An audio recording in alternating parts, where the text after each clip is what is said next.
Alors, vous vous souvenez peut-être, au début du premier confinement, parce qu'il y en a eu plusieurs, pas mal de voix s'étaient élevées autour du thème « Rien ne sera jamais plus comme avant » et sur le thème du monde d'après. Nous, assez précocement, à l'IFOP, sur la base des données d'enquête dont on dispose, on ne s'est pas calé sur cette vision des choses et on a plutôt pensé que ce ne serait pas une période charnière ou de basculement ou de rupture, mais que ces confinements, allait plutôt fonctionner comme un espèce d'incubateur qui allait accélérer des tendances qui étaient déjà préexistantes. On peut en prendre quelques exemples.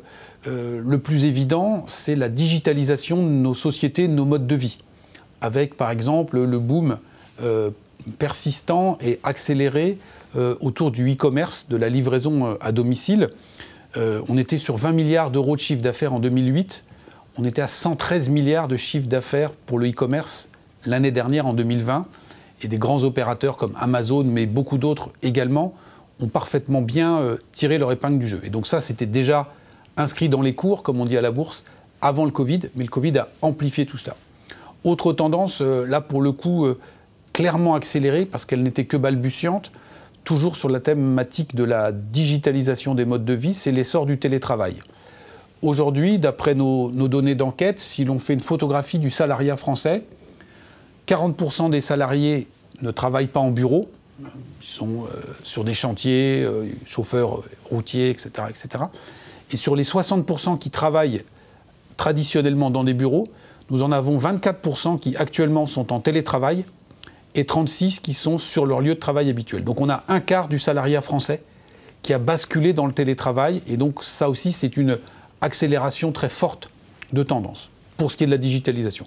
On pourrait citer d'autres tendances qui ont également été accentuées. Je prendrai deux exemples. D'une part, la sensibilité de toute une partie de la population à la thématique environnementale, qui était déjà préexistante et qui s'est renforcée. Alors ça peut paraître un peu contre-intuitif qu'une sensibilité écologique se développe à l'occasion d'une crise sanitaire, puisqu'on dit quel est le lien entre les deux. Bien, le lien, on l'a vu à travers nos enquêtes approfondies, il se fait autour du fait que, pour pas mal de Français, la grille de lecture qui a été mobilisée pour comprendre cette crise, en tout cas l'origine et le développement de cette crise, c'était une grille de lecture à connotation écologique. On a détruit des écosystèmes, on a surexploité les ressources, on fait circuler les marchandises et les individus tout autour de la Terre à une cadence tout à fait frénétique, et tout ça n'a pu que accélérer la propagation du virus et sa sortie des zones tropicales pour aller toucher et contaminer la population. Autre tendance, là aussi accentuée, donc après la digitalisation et la sensibilité écologique, tout ce qui tourne autour des circuits courts, du local, pour une échelle assez micro, et au niveau plus macro, c'était déjà présent avant, tout un discours sur la nécessité de relocaliser des productions, de reconstruire une souveraineté industrielle, puisque la crise du Covid, et en tout cas le premier confinement, a montré d'une manière totalement crue et implacable l'ampleur de la désindustrialisation des pays, avec l'incapacité de produire des masques, des tests, etc. etc. Et ça s'est prolongé ensuite avec les problèmes de fabrication et de découverte de vaccins. Donc, volonté de relocaliser des productions, engouement renouvelé pour le Made in France, et à une échelle plus micro pour les circuits courts, achetés près de chez soi, etc. etc. Et donc, pas mal d'acteurs économiques ont joué sur cette fibre et sur cette corde qui était, encore une fois, déjà préexistante, mais qui a été boostée par la crise du Covid.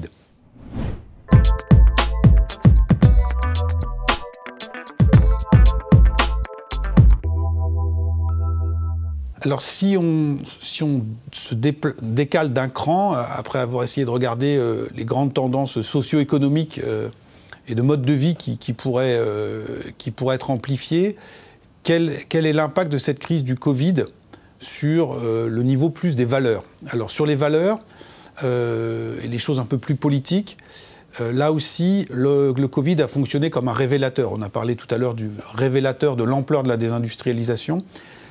Autre révélateur, autre révélation pour les Français, eh bien, les difficultés majeures qu'a connues notre appareil d'État centralisé. Et ça, c'est un problème très très grave pour la société française, puisque plus que dans d'autres pays, en cas de crise, c'est d'abord vers l'État que tous les regards se tournent.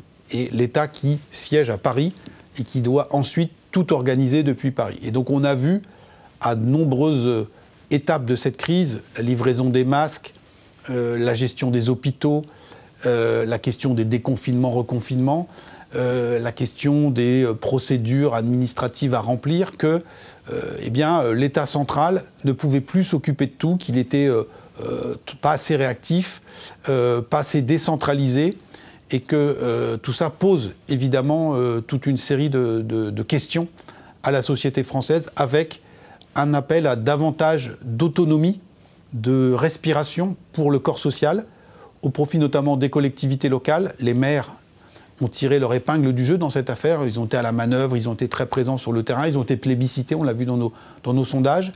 Le tissu associatif également, et puis on reviendra peut-être dessus tout à l'heure, le rôle aussi, la légitimité aussi que peuvent avoir les entreprises, et notamment les plus grandes, à assurer une partie de l'intérêt général aux côtés de l'État et la puissance publique, dont on a vu qu'elle ne pouvait plus tout faire ici en France.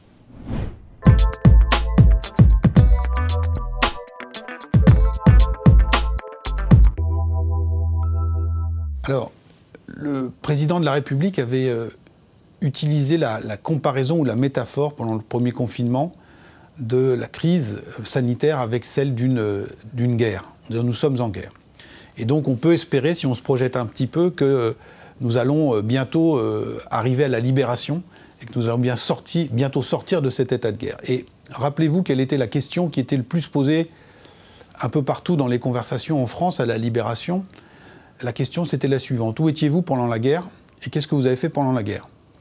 C'est cette question-là qui va être posée aux grandes entreprises, à toutes les entreprises, mais notamment aux plus grandes d'entre elles, puisque les regards se tournent vers elles, c'est elles qui ont le plus de moyens, sur quelle était votre attitude pendant la crise du Covid et qu'est-ce que vous pouvez faire pour contribuer à reconstruire un pays qui a été durement meurtri par cette épreuve. C'est typiquement le cas en direction des grandes entreprises industrielles. On a parlé des relocalisations. Est-ce qu'on va faire, comme on dit en bon français, davantage de sourcing depuis la France? Est-ce qu'on va maintenir des emplois, etc., etc. Regardez par exemple la polémique qui a tourné autour du groupe Sanofi sur l'annonce de suppression de postes dans la recherche, alors même que Sanofi n'avait pas découvert de vaccins français, de vaccins tricolores. On a vu aussi des entreprises du secteur de la grande distribution redorer en partie leur blason à l'occasion de la pandémie en disant « nous avons joué le jeu, on a maintenu les prix bas ». Nous avons mis notre appareil logistique au service de la population pour aller chercher les masques que la puissance publique n'était pas capable d'acheminer. Nous avons aussi fait de la place, circuit court, aux petits producteurs locaux dans nos rayonnages, et donc on a joué collectif. Et puis on peut maintenant aussi, et il y aura sans doute manifestement des attentes majeures vis-à-vis des groupes bancaires, en disant quelle a été votre attitude pendant la crise du Covid et qu'est-ce que vous pouvez faire demain pour seconder, épauler et rapiécer le tissu économique français qui a été très durement abîmé par cette crise.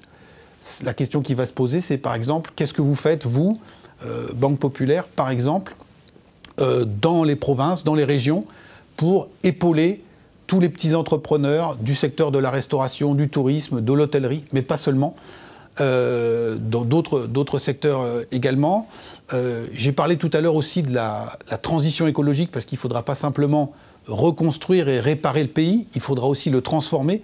Et donc quel rôle maintenant vont jouer les grands groupes, et notamment les grands groupes bancaires, pour mettre toute leur puissance financière et économique et leur maillage sur le terrain pour accompagner et accélérer la transition écologique, la transformation écologique de nos modes de vie et de notre économie. Donc les Français sont parfaitement conscients du fait que nous sommes dans une économie libérale, que les entreprises sont des groupes privés qui doivent dégager des profits pour assurer leur survie, mais aux plus grandes d'entre elles, il y a aujourd'hui un supplément d'âme qui est demandé, c'est-à-dire une attitude plus que citoyenne, qui est quasiment une attitude patriotique, c'est-à-dire qu'est-ce que vous pouvez faire pour mettre votre puissance au service, encore une fois, de la reconstruction du pays et du redémarrage de l'économie, et si possible, dans le sens d'un verdissement de nos activités.